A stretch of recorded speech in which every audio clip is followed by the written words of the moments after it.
यार बहुत लोग कहते हैं कि ताजिया बनाना हराम है, नहीं बनाना चाहिए, ढोल बजाना नहीं चाहिए, लेकिन ये बात बिल्कुल गलत है। इस मुफ्ती साहब ने क्या ही प्यारी अंदाज से कहे हैं, आप लोगों को सुनना जरूरी है। अगर आप एक मुसलमान हैं, अगर आप एक सच्चा हुसैनी हैं, तो आप इस वीडियो को पूरा लास्ट तक देख करके जाएं। क्या ही प्यारी अंदाज से मुफ्ती साहब ने कहे हैं, सुने जरा।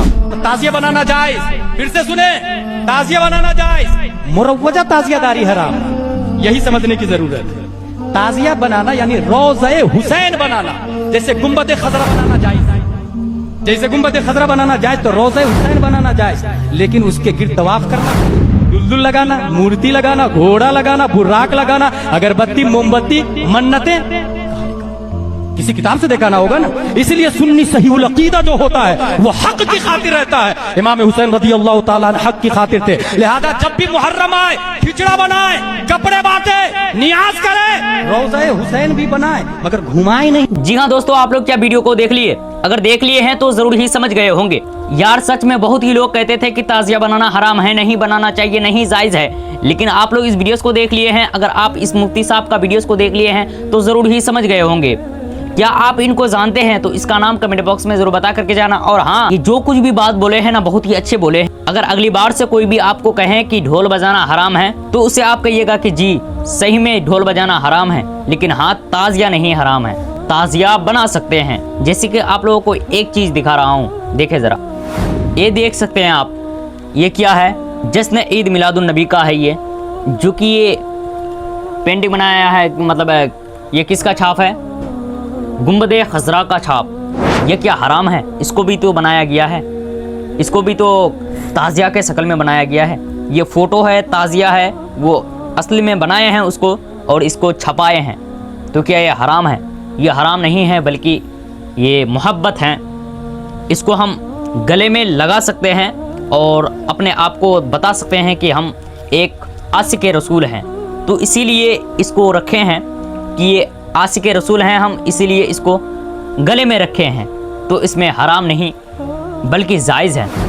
आप इसको बेखबर बेखटक रख सकते हैं, इसको अच्छे से मुरम्मत कर सकते हैं। इसको नहीं कि हम ये इसको लेकर के अगरबत्ती लेकर के चूमें, इसको हम लेकर के कहीं पर दिखाएं और उसके बाद वहाँ नदी में जा कर के गिरा दें। ये बात नहीं है, बिल्कुल गलत है। अगर हम इसे कुछ कर भी सकते हैं, अगर इसको फला भी सकते हैं तो किस जगह पर फला सकते हैं, और किस जगह पर इसको अगर गाड़ भी सकते हैं तो किस जगह पर गाड़ सकते हैं, वो भी बताएंगे आपको।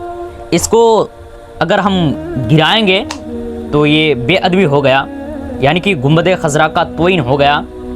और अगर हम इसको गाड़ेंगे तो कहाँ पर गाड़ेंगे?